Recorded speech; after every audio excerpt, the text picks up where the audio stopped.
नमस्कार, मैं हूं नम्रता पाराशर। आप देख रहे हैं बीबीएम न्यूज़। चलिए रुक करते हैं खबरों की। और खबरों में सबसे पहले बात करेंगे दिल्ली की और आपको बताएंगे कि जेठ के महीने में तपती गर्मी के बीच आखिरकार दिल्ली वासी किस कदर पानी की बूंद बूंद को तरस रहे हैं और पानी के लिए किस कदर वो जंग लड़ रहे हैं।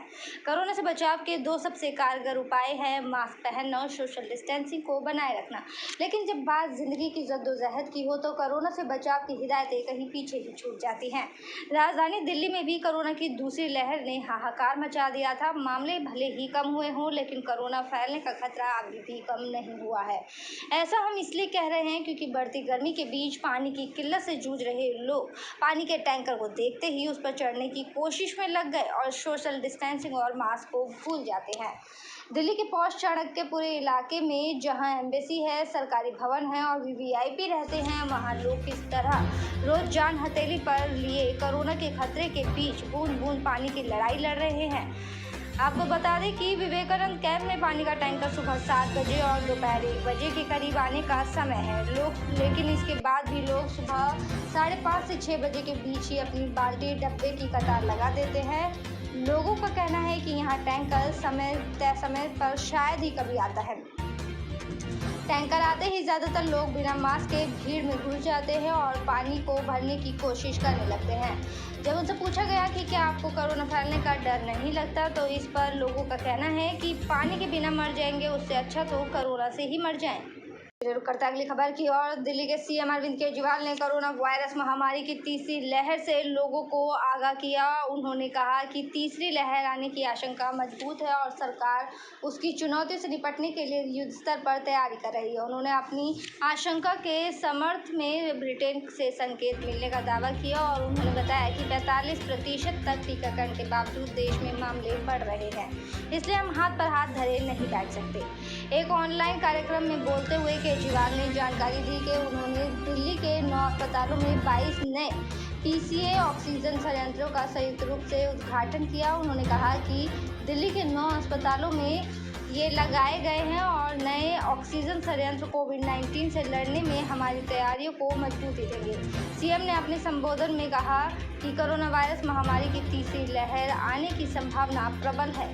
हर्ष और बड़े अनुशासन के साथ सब लोगों ने मिलके, दिल्ली के 2 करोड़ लोगों ने मिलके इसका सामना किया और इस पे काबू पाने में हम लोग सफल रहे। पीक केसेस, डेली केसेस लगभग 4,500 के करीब थे।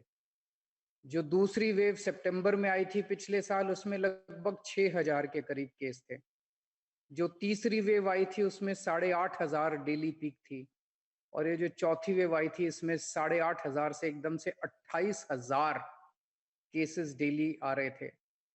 और केवल नंबर ऑफ केसेस नहीं बढ़े बल्कि उसकी इंटेंसिटी भी बहुत ज़्यादा सीवियर थी।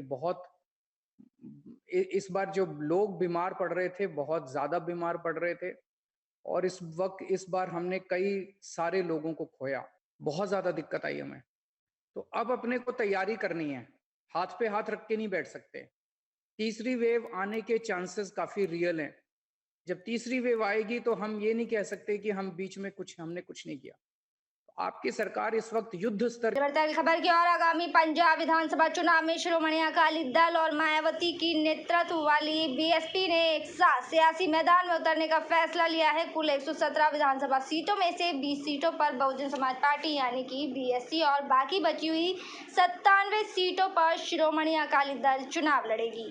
बीएसपी के हिस्से में जालंधर का करतारपुर साहिब, जालंधर पश्चिम, जालंधर उत्तर, फगवाड़ा, होशियारपुर सदर, दासिया, रूपनगर जिले में चमकौर साहिब, पठानकोट जिले में बस्सी पठान और सुजानपुर, अमृतसर उत्तर और अमृतसर मध्य आदि सीटें आई है। अकाली दल के अध्यक्ष सुखबीर सिंह बादल ने प्रेस कॉन्फ्रेंस कर कहा कि दोनों पार्टियों की सोच दूरदर्शी है। दोनों ही पार्टियां गरीब किसान मजदूरों के अधिकारों की लड़ाई लड़ रही है। ये पंजाब की सियासत के लिए ऐतिहासिक दिन है। इससे पहले साल 1996 लोकसभा चुनाव में भी अकाली दल और बीएसपी दोनों एक साथ मिलकर लड़े थे। तब बीएसपी सुप्रीमो काशीराम पंजाब से चुनाव जीत गए थे। सितंबर 2020 में संसद से पास 3 नए कृषि कानूनों के विरोध में एनडीए के घटक अकाली दल ने मोदी सरकार से बाहर होने का फैसला लिया था। शिरोमणि अकाली दल के साथ गठबंधन में बीजेपी 23 सीटों पर चुनाव लड़ा करती थी।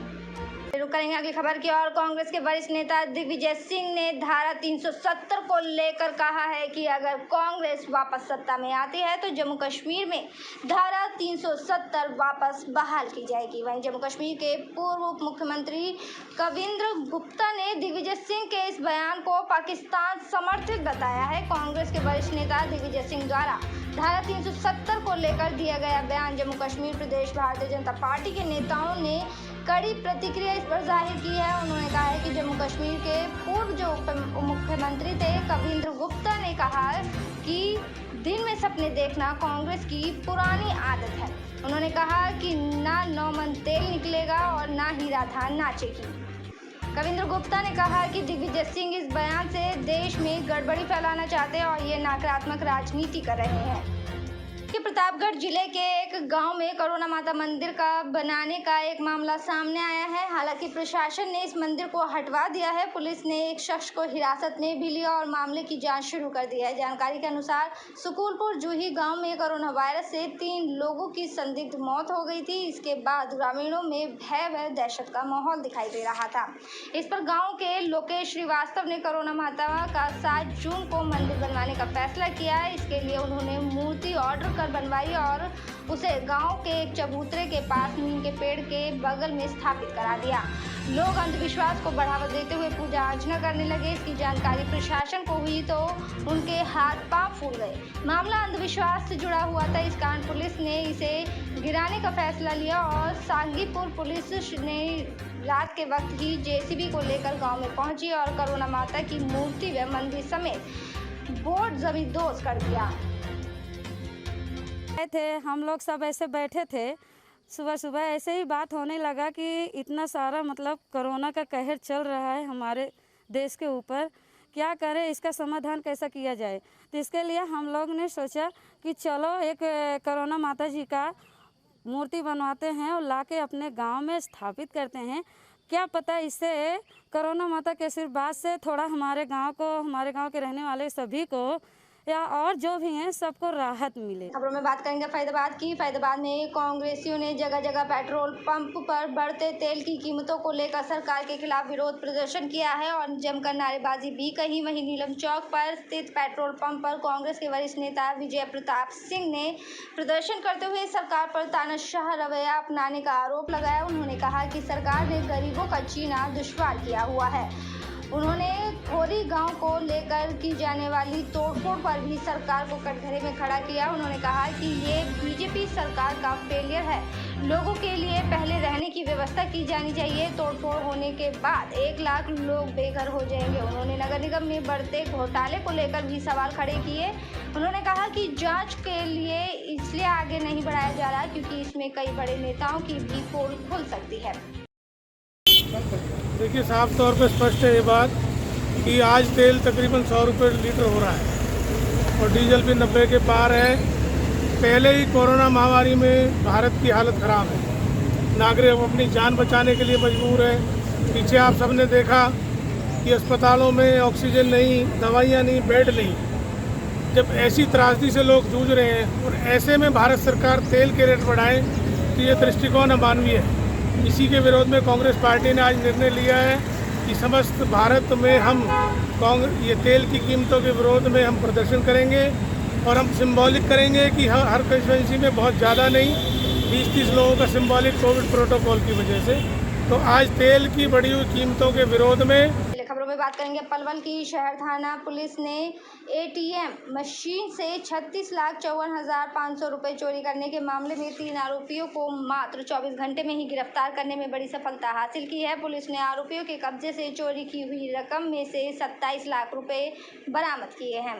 पुलिस ने आरोपियों को अदालत में पेश कर 2 दिन की रिमांड पर लिया है और जिला पुलिस अधीक्षक दीपक गहलावत ने बताया कि 10 जून को उत्तम नगर नई दिल्ली निवासी मनमोहन सिंह ने शहर थाना में शिकायत दर्ज कराई थी कि वो SIS cash service private limited company में बतौर मैनेजर एटीएम ऑपरेशन के पद पर काम करता है और पीड़ित का कहना था कि 9 जून को रोजाना की तरह वो HDFC के एटीएम में शाम के वक्त कैश डालने वाली टीम 36 लाख रुपए डालने आई थी। टीम में नीरज व मिथुन कुमार कस्टोडियम गनमैन किशोरी लाल और अमोल सिंह और कैश वैन का चालक प्रमोद कुमार शामिल थे। टीम ने 36 लाख रुपए एटीएम में डाले, जबकि 55,500 रुपए एटीएम में पहले ही थे। एटीएम में 36,55,500 रुपए थे और 10 जून को उन्हें सूचना मिली कि उक्त टीम द्वारा एटीएम में डाली गई रकम चोरी हो गई है। पीड़ित का कहना था कि सूचना मिलने पर वो अपनी टीम सहित मौके पर पहुंचे और एटीएम की जांच की तो एटीएम में 1,000 रुपए थे और पैसे डालने वाला द्वार खुला हुआ था। पीड़ित का कहना है कि पूरा शक है कि पैसे डालने वाली टीम के सदस्य ने ही एटीएम मशीन के साथ छेड़छाड़ कर रात के समय मौके का फायदा उठाकर राशि वहां से चोरी की है, जिस पर पुलिस ने पीड़ित की शिकायत पर नीरज मिथुन, किशोर लाल, अनमोल और प्रमोद के खिलाफ मुकदमा दर्ज किया। हमको जो एटीएम्स में कैश डिपॉजिट करने के लिए वैन्स होती हैं, जो एक साथ सभी एटीएम्स में पैसा जमा कराती हैं, तो उसने सिटी एरिया में स्थित एटीएम में, HDFC बैंक के एटीएम में पैसा जमा कराया 36 लाख रुपए। ठीक है, तो जो उसमें जिन कर्मचारियों की ड्यूटी थी उसने वो लॉक खुला छोड़ दिया ताकि बाद में उसमें वो पैसा निकाल सके, और बाकियों साथियों को दिखा दिया कि मैंने वो लॉक बंद कर दिया। ठीक है, वो वहाँ से चले गए सब। बाद में वो अपने 2 साथियों के साथ आता है 1 घंटे बाद और 36 लाख रुपये उसमें से निकाल के चले जाते हैं। जैसे ही HDFC बैंक को ऊपर खबर मिलती है मुंबई में कि भाई समथिंग कुछ गड़बड़ हुई है और कैश नहीं है, तो उसमें यहाँ के HDFC बैंक को बोला कि आप चेक करके आओ। उन्होंने जब चेक किया तो पैसा गायब था। जब पुलिस मौके पे गई तो पुलिस ने जब देखा कि ना तो एटीएम टूटा हुआ था, ना कोई उसमें फोर्स्ड एंट्री थी, ना कुछ भी नहीं था उसमें, तो हमें सीधा डाउट हुआ कि रात को जिन्होंने कैश जमा कराया था उनकी इसमें साजिश हो सकती है। तो इमीडिएटली पुलिस स्टेशन की टीम ने ज़्यादा टाइम ना लगाते हुए उन्हीं बंदों को राउंड अप किया, उनसे सख्ताई से पूछताछ की और कुछ चंद घंटों में ही 2-3 घंटों में ही उन्होंने इस वारदात को कबूल लिया। उन्होंने अपने 2 साथियों का नाम भी बताया इसमें, और एक साथी दिल्ली का रहने वाला है जिसने इनको आइडिया दिया। ठीक है, 2 AC के साथ 2 AC वहीं पे काम करते हैं कैश डिपॉजिट कराने में, सिक्योरिटी गार्ड कंपनी के एम्प्लॉइज़ हैं। तो अब तक 27 लाख की रिकवरी हो चुकी है। टोटल 36 लाख रुपए थे, बाकी इनको रिमांड पे लिया जाएगा आज। बढ़ेंगे अगली खबर की और। हरियाणा विधानसभा अध्यक्ष ज्ञानचंद गुप्ता ने सेक्टर 8 स्थित डिस्पेंसरी से पंचकूला के दुकानदारों व उनके स्टाफ के लिए कोविड टीकाकरण अभियान का शुभारंभ किया है। ज्ञानचंद गुप्ता का कहना है कि वैक्सीनेशन का कार्य पंचकूला में लगातार चल रहा है और पंचकूला में जितने भी मार्केट बनी है वहाँ पर डिस्पेंसरी में ये सुविधा शाम को 5 बजे तक चलेगी। पंचकूला में जितने भी दुकानदार हैं उनके परिवार या उन दुकानों पर काम करने वाले लोगों को ये वैक्सीन लगाई जाएगी। जिन लोगों ने कोरोना की पहली डोज लगवा ली है वो अपनी दुकान के बाहर लिख दे कि ये दुकान वैक्सीनेटर की गई है, ताकि लोगों को ये लगे कि जहां से मैं सामान ले रहा हूं हम पूरी तरह से सेफ हैं, किसी को भी डरने की ज़रूरत नहीं है। ज्ञानचंद गुप्ता ने कहा कि सेक्टर 6 की CMO जसजीत कौर के नेतृत्व में ये सारा कार्य चल रहा है। हम पूरे पंचकूला की मार्केट को 1 हफ्ते में कवर कर देंगे। पंचकूला के अंदर चल रहा है, हमने अलग अलग ग्रुप्स को आइडेंटिफाई करके स्पेसिफिक उनको वैक्सीनेशन की जाए, उनके परिवार को लोगों का वैक्सीनेशन हो, उनके एम्प्लॉइज़ का वैक्सीनेशन हो। ये निर्णय हमने लिया कि जो पंचकूला की सभी मार्केट्स हैं उन मार्केट्स के अंदर नज़दीक जो भी डिस्पेंसरी है उस डिस्पेंसरी के अंदर वैक्सीनेशन सुबह से शाम तक लगेगी। और जितने भी हमारे मार्केट के दुकानदार हैं, दुकानदारों के परिवार हैं या दुकानों के ऊपर काम करने वाले कर्मचारी हैं, उन सबको हम वैक्सीनेट करेंगे।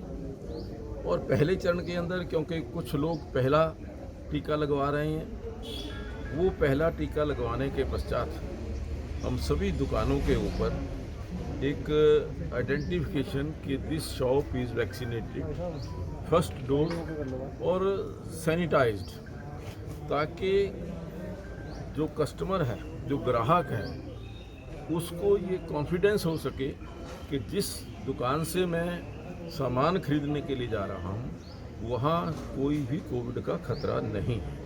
तो इस प्रकार का ये आज कार्यक्रम हमारी जो CMO है डॉक्टर जसजीत कौर जी और उनकी पूरी टीम के द्वारा आज यहाँ शुरू हुआ है।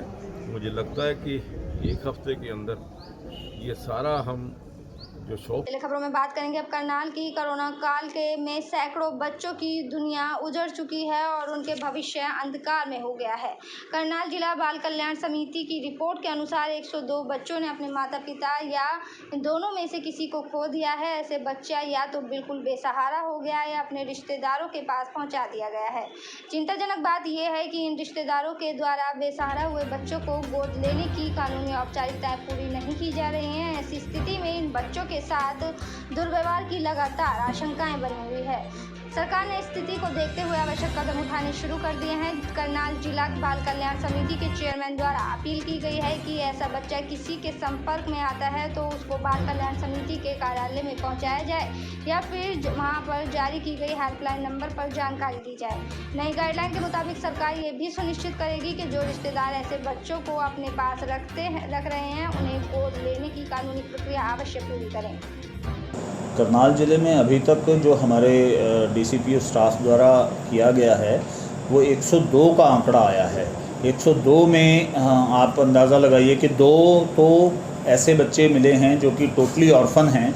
इसके अलावा जो 100 बच्चे हैं उन्होंने अपने सिंगल में माँ को या बाप को खो दिया है।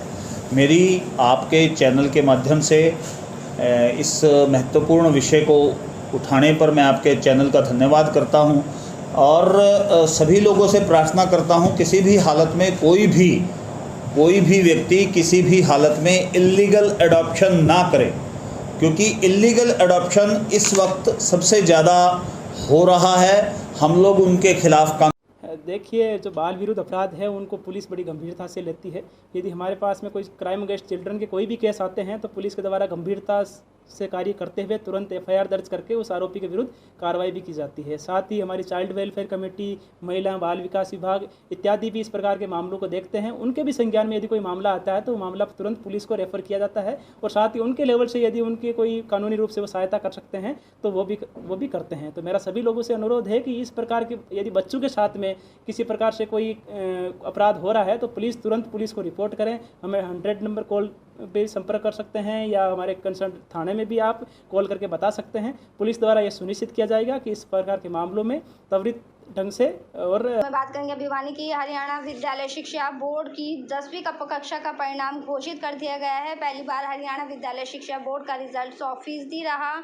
Board chairman doctor Jagbir Singh एवं सचिव राजीव प्रसाद ने 10वीं कक्षा का रिजल्ट घोषित किया और परीक्षार्थी बोर्ड वेबसाइट पर ये रिजल्ट देख सकते हैं। बता दें कि हरियाणा विद्यालय शिक्षा बोर्ड द्वारा 10वीं कक्षा की परीक्षा 20 अप्रैल से ली जानी थी, लेकिन कोरोना महामारी के चलते ये परीक्षाएं 15 अप्रैल को रद्द कर दी गई थी।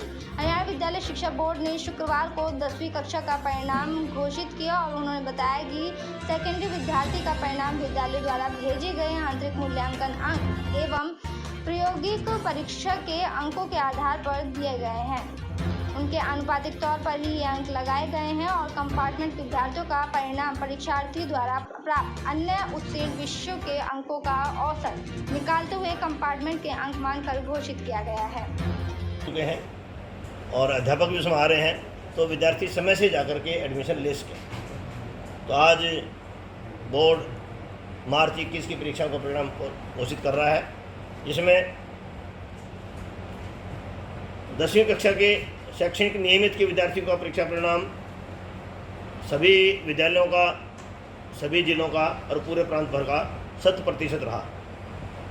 इस प्रकार कंपार्टमेंट की जो परीक्षा थी जिनकी बाकी थी उनका पिछले वर्ष वाला ही क्राइटेरिया लेते हुए कि उनकी शेष विषयों की परीक्षा हो चुकी थी, उसके आधार पर एवरेज बनाते हुए उसका जो विषय बाकी था कंपार्टमेंट का उसमें उसको पास घोषित किया गया।